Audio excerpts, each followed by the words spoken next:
Shalom uvracha, everyone. Rabbi Yoni Dahlin here with another installment of How to Jew. That's how to do something Jewish in 2 minutes. Today we're talking about Lulav and etrog. So listen, the ritual that we're about to perform is actually very complicated and has all kinds of mystical dimensions and other parts of it that make it really beautiful. We don't have time to get into all of that detail, but I will include a link. That's a really great introduction. And also there's going to be some learning opportunities coming up where we can dive a little deeper. All right, the very first thing we need to do is be outside. This is an agricultural holiday. It is important for us to be in nature. We can't always be, but when we can, it's preferable to be outside. All right, now let's gear up. When we have our lulav, the spine should be facing us. That is the hardest part of the lulav should be facing us. Next, we'll talk about our myrtle and our willow.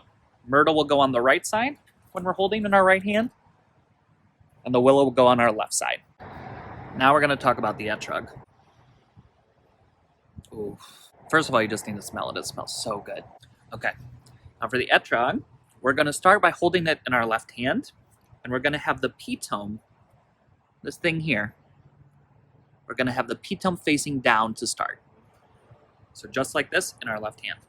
With the etrog in our left hand, the lulav in our right hand, we say the bracha, Baruch Atah Adonai Eloheinu melech haolam asher kiddushanu b'mitzvotav v'tzivanu al netilat lulav. You'll notice that this is a similar bracha to netilat yadayim when we do our ritual hand washing. It's because netilat means to raise up. So when we do hand washing, we actually raise our hands up. When we're shaking lulav, we raise our lulav up. After we've said the bracha, then we're going to take our etrog and we're going to flip it up.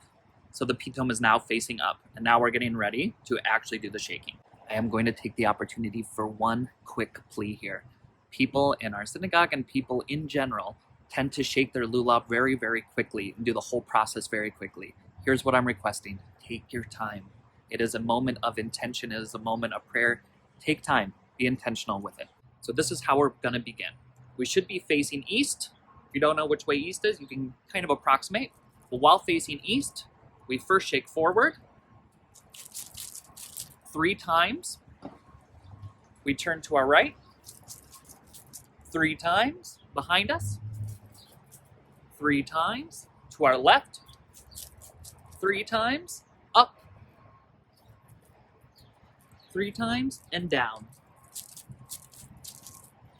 Now, one of the things you should notice here is we're not just shaking it. The idea is actually that you're supposed to be drawing it into you. The shaking is coming from you taking these and bringing them in, not pushing them out, bringing them in. Okay, so let's put the whole thing together. Pitome is facing down. We say the bracha, Baruch Atah Adonai Eloheinu melech haolam asher kiddushanu b'mitzvotav v'tzivanu al netilat lulav. We're going to flip the etrog up in our left hand. We're facing east. 3 shakes.